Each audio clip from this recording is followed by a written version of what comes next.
It's been 20 years, but I remember it like it was yesterday. It was a beautiful day. The sky was blue, the sun was out, it was peaceful, it was serene. I don't like to talk about the day. I've probably talked about this more today than I have in the last 20 years. Things can happen on a beautiful day at any time.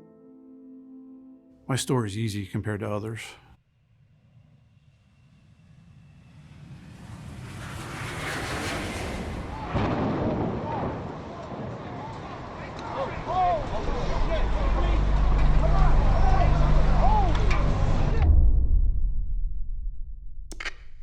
This just in, you are looking at obviously a very disturbing live shot there. That is the World Trade Center. Plane has crashed into the World Trade Southern tip of Manhattan. In New York.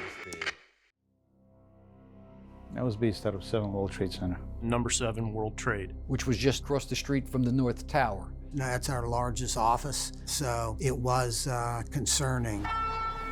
We activated the fire alarm. I ordered everybody to evacuate the office. Our personnel were evacuating.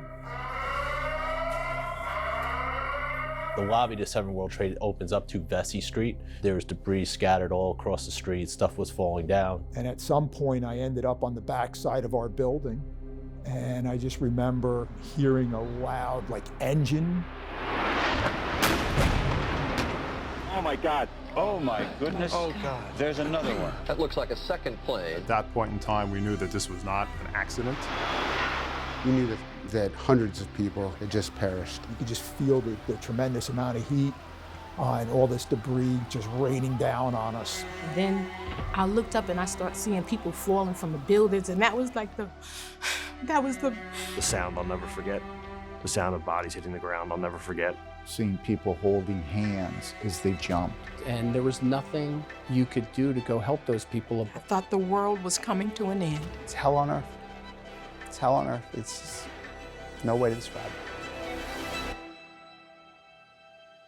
Vice President Cheney was at the White House, and I just remember us trying to track, where are all of our protectees? We took the protectees away from the prime targets. May God bless the victims, their families, and America. We needed to move the president as quickly as we possibly could, get him on Air Force One, get him up in the sky. You can see the armed guards on top of the White House keeping watch. We had to get the First Lady out of the Capitol. A decision was made, we're going to move her here to Secret Service headquarters. My responsibility that day was for the safety of the Vice President. I just put the earpiece in and turned the radio on, and I heard the radio call, and it was inbound plane to the White House. The White House West Wing has been evacuated. I jumped up, started running, keyed my mic, and told Jim Scott, take him down now. And actually grabbed him by the belt and said, let's go. Down it starts to come. It just sounded like a freight train coming down the street. A monster, a metallic monster. It was absolute chaos. All you could do is run. Debris from the tower just rained down on us. And you come out of the dust on the other side, and then you kind of think, okay, well, now we got to see who we can help and what needs to be done. Tommy Armis comes to mind. Tommy Armis, carrying injured to ambulances. There was a fire truck that was unmanned, and 4 agents were actually fighting fires. We still had people in our duty desk area. I ended up manning phones. The two-way SkyTel pager system, communication, of course, was completely dependent on that. Our lifeline is that New York duty desk. That tower, we saw it was starting to burn. Somewhere in this process, a page comes through. Move north toward Chelsea Piers at all costs. I don't know how long we're going to last here. It's too dangerous. The tower's leaning. If the top falls, it's going to land on 7. Up until that point, I was still getting pages from Eugene Gurvich. They wouldn't leave. And I said, we're leaving. Let's get going here. I had to order them to leave, and they eventually did. And that's when we heard the tower collapsing.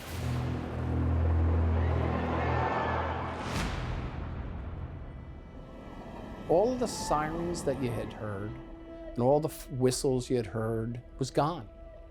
It was pure silence. And we made our way all the way up to Chelsea Piers. At some point, I commandeered a Coast Guard boat as well as a Nassau County Police boat. They put together this little navy of theirs. And we brought 4 boats and a ferry into Manhattan. We got them on a boat, took them across the Hudson. We had buses waiting for them there. On foot, by boat, swim, I was getting home. It wasn't until I was able to finally walk out to Chelsea Pier and we found an office that had a hard line, and all of us were lined up in the hallway just waiting to use the phone. I was able to get through, and I called my mother. And I said, Mom, I'm alive.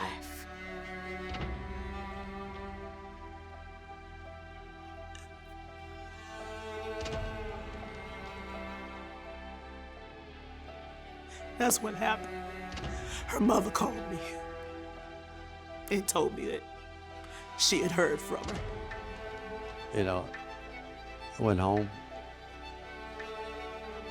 just glad to get home. Once the dust settled, we started taking names. And just trying to account, for each and every individual. I remember that when we were at Chelsea Piers, that's when I first found out about Craig Miller, that he was missing.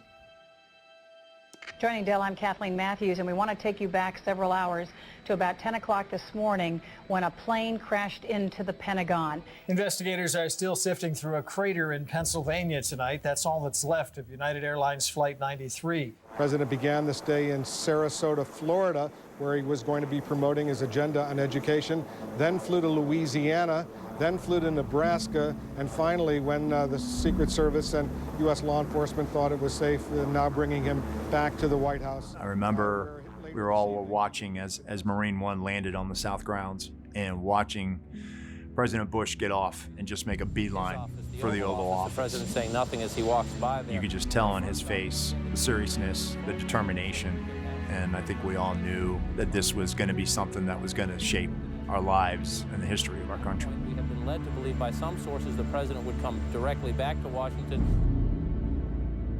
We had gotten punched in the nose, and nobody was going to scare us. Nobody was going to push us away. Work continued. Work had to continue. We couldn't just stop what we were doing. We had to get offices. We had to get equipment. We had to ensure everybody was okay. Leads that were coming in that needed to be run down, so we set up task forces between the FBI, ATF. We had to recreate all of our cases. We lost everything. We even had a couple limos brought up from D.C., put right in front in case anybody came up. We had some armored limos. Quickly, the protection started to roll in because everybody wanted to come visit New York City and visit Ground Zero. It was announced that the president was going to come to New York on Friday.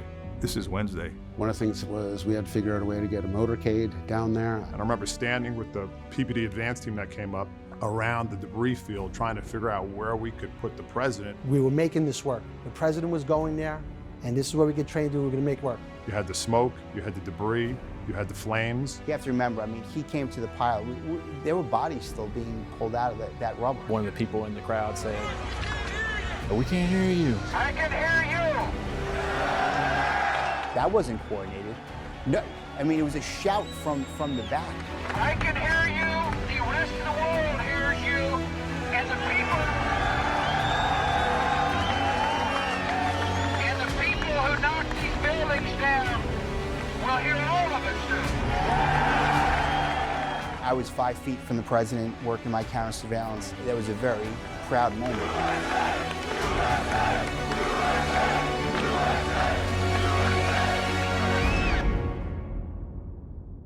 You knew at that point a sleeping bear had been awoken. It was just an unbelievable sight, very emotional.